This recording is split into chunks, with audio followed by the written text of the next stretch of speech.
갑진년도 이제 절반을 넘어 하반기로 흘러가고 있습니다. 지난 6개월의 갑진년을 어떻게 보내셨나요? 저는 6월, 경호월을 제외하고는 조용하고 일상적인 날들을 주로 보냈던 것 같습니다. 병화에게 갑진년은 생각하고 일하는 한 해인데 생각이 너무 많아서 일이 잘 안 되는 편인 도식의 한 해입니다. 그냥 해, just do it 이런 모토를 가지고 밀고 나가면 좋을 텐데 인성이 들어오는 시절이면 늘 생각이 많아지고 더 나은 길, 더 좋은 방법 혹은 더 빠른 길을 찾으려고 초집중하다 보니 머리가 복잡해지고 정작 행동이 적어집니다. 더군다나 합리적이고 객관적이지 않고 주관적인 판단과 생각을 하는 편인이라는 흉신의 역할로 A라는 마땅한 행위를 해야 할 때 B라는 액션을 취하게 될 수도 있습니다.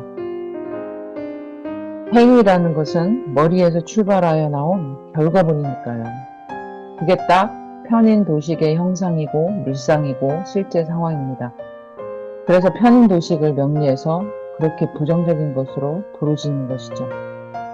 식신이라고 하는 아침에 출근해서 저녁까지 일하고 따박따박 월급 받고 하는 등의 삶의 방식을 잔머리로 해박 놓게 되는 운세가 되니까요. 물론 사주 구조가 월급쟁이 방식의 식상을 쓰는 구조가 아니라면 정인보다 편인이 훨씬 나을 수가 있습니다. 창의적이고 독특하고 기발한 그리고 무엇보다도 나만의 아이디어를 발휘하는 그런 타입의 사람들이 편인이죠.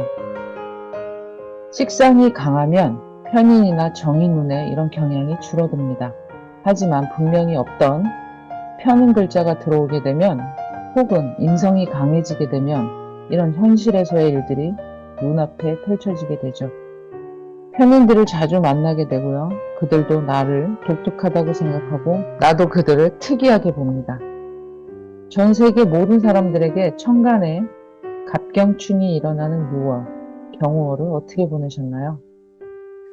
금과 목이 만나서 한판 힘대결을 벌였던 6월.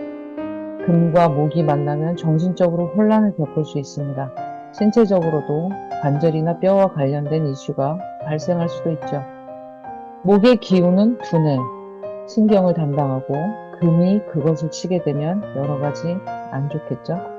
지난 글과 영상에서도 이야기했듯이 6월이 되자마자 자동차 수리를 하게 되면서 경금이라는 편재, 돈과 오화라는 겁재, 하인들이 재성, 쟁탈전을 한판 벌였습니다.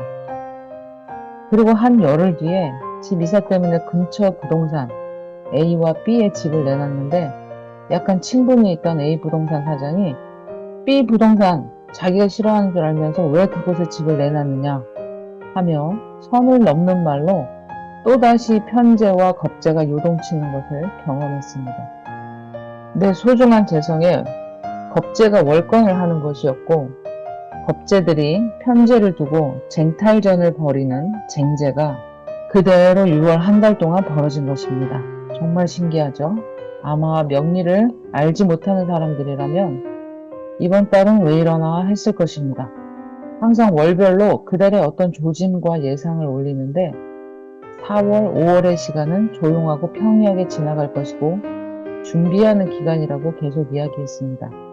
그리고 5월 달에 6월의 예상을 하면서 화급금 6월 경호월은 바쁘게 지내고 화의 기운으로 금의 기운을 잘 재련하여 녹이면서 앞으로 올 9월, 10월, 11월의 결과물을 최상으로 거두기 위한 애를 쓰고 바쁘고 노력하는 시간이 되어야 한다고 했는데 제가 지금 그러고 있고 그러는 과정에서 여러 가지 일들이 발생하고 있습니다. 그리고 6월에는 화기운의 불 조절을 잘해서 금을 잘 재련해야 한다고 했죠.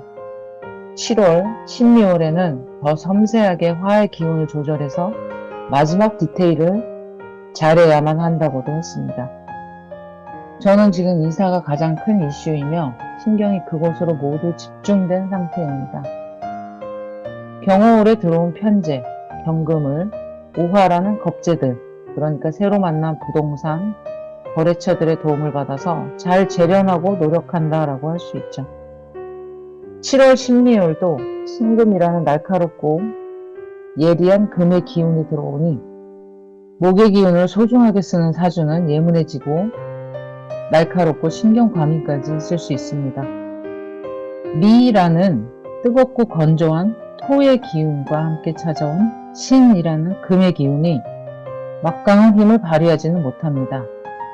신이라는 금의 기운은 10월에 절정을 이루니까요. 화 기운에 꼼짝 못하는 신이라는 금의 기운이 7월, 미월이라는 뜨거운 계절에 들어왔으나 겁을 내고 두려워서 떨 만큼 그리 강력한 영향이 있지는 않다는 이야기입니다. 그것은 미토 안에 숨어있는 기라는 토의 기운 때문입니다. 기토는 습한 토이고 화기를 조절하는 데 아주 유용한 역할을 합니다. 그래서 미토가 신금을 녹여 없애버릴 만큼 위협적이지 않다는 이야기입니다. 강약 조절을 한다면 말이죠. 7월, 12월은 신이라는 금기운이 주도를 합니다. 신금과 관련된 일들이 발생할 것입니다. 간목에게는 어떤 업무와 책임이, 병화에게는 규칙적으로 들어오는 돈과 관련된 일이, 경금에게는 생소한 타인들이, 임수에게는 문서나 나의 권리와 관련된 일들이 소소하게 혹은 사주 구성에 따라 크게 다가올 수 있습니다. 병화일간인 제가 6월, 경월에 자동차와 집문서와 관련된 일들이 크고 작게 펼쳐졌던 것처럼 말이죠. 12월, 7월은 이런 신금이 장악하는 시간이니 간목은 돈과 재물 조절을 잘해서 병화는 자신의 말솜씨나 재주를 이용해서 경금은 전략과 전술을 사용해서 임수는 열심히 해야 할 일을 함으로써 7월, 12월을 슬기롭게 보낼 수 있습니다. 운에서 들어온 기운은 어떻게든 잘 활용하며 시절을 보내는 게 좋겠습니다. 방치하거나 나몰라라 하지 말고요. 그리고 6월 21일 하지라는 절기를 지났기 때문에 이제 운세가 내년 2025년 을사년의 기운이 아주 희미하게 들어오기 시작했음을 아시면 좋겠습니다. 하지를 기점으로 이제 2024년이 아닌 2025년을 향한 발걸음이 안 보이지만 시작됐다는 이야기입니다. 7월, 12월이 되면서 목과 화의 시간인 2025년 을사년으로 향하게 되는데 나에게 어떤 변화가 있는지 주기적으로 관찰해 보시는 것도 좋을 것 같습니다. 개인적으로 6월에 들어서면서 지난 5월 달까지와는 다른 기운이 감지되어서 하는 말입니다. 12월, 7월은 뜨거운 미토라는 사막과 같은 열기에 녹지 않으려는 신이라는 금의 기운이 애를 먹는 한 달이 될 것입니다. 다행히 미라는 뜨겁고 건조한 토의 기운은 금화 교육의 상징으로서 금의 기운을 정말 소중하고 값진 결과물로 전환시키는데 중요한 역할을 하는 글자이고 기운입니다. 그러니까 미라는 뜨겁고 건조한 토의 온도를 얼마나 잘 조절할 수 있느냐에 따라서 신이라는 최종 결과물의 가치가 달라지게 될 것이라는 이야기입니다. 화의 기운이 너무 많은 사람들은 신미월이 불리하겠죠. 금이 완전히 소멸되어 흔적조차 찾을 수 없는 상태가 될 수도 있습니다. 추 기운이 너무 많은 사람들은 미라는 토의 기운의 온도를 제대로 조절할 수가 없겠죠. 그래서 싱싱하지 못한 해산물과 같은 결과물을 얻을 수도 있습니다. 너무 뜨겁지도 너무 차갑지도 않은 그리고 좀 건조한 듯한 모습으로 담담하게 신이라는 금의 기운을 다루지 않으면 예민하고 까다로운 신이라는 금의 기운이 망가지게 될 것입니다. 신이라는 금의 기운은 일간이 무엇이든지 상관없이 완성품이고 완벽 그 자체이며 귀중한 어떤 결과물입니다.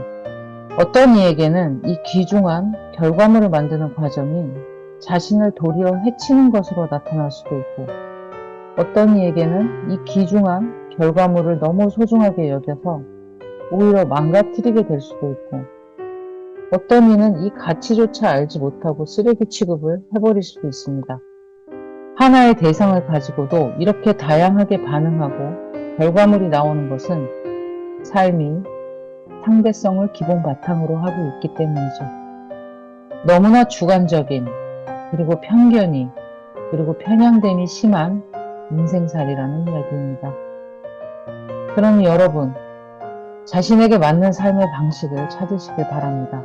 누가 뭘 했네, 얼마를 벌었네 하는 말들에 신경 쓰고 살다가 정작 자신이 누군지 잃어버리고 그 사람에게만 소중한 것을 나에게도 소중한 것이라고 착각하며 살게 됩니다. 그렇게 살다가 어느 날 정신을 차려보니 내가 왜 여기 있지? 내가 무엇을 하고 살았던 거지? 하는 의문을 중년이 되면서 반드시 자문하게 될 것입니다. 7월, 12월의 최고의 가치를 향해 뜨거움을 견디는 신금만큼 힘든 삶을 살고 있을 여러분에게 행운이 늘 깃들어 있기에 기원하겠습니다. 여러분의 소소한 응원을 부탁드립니다.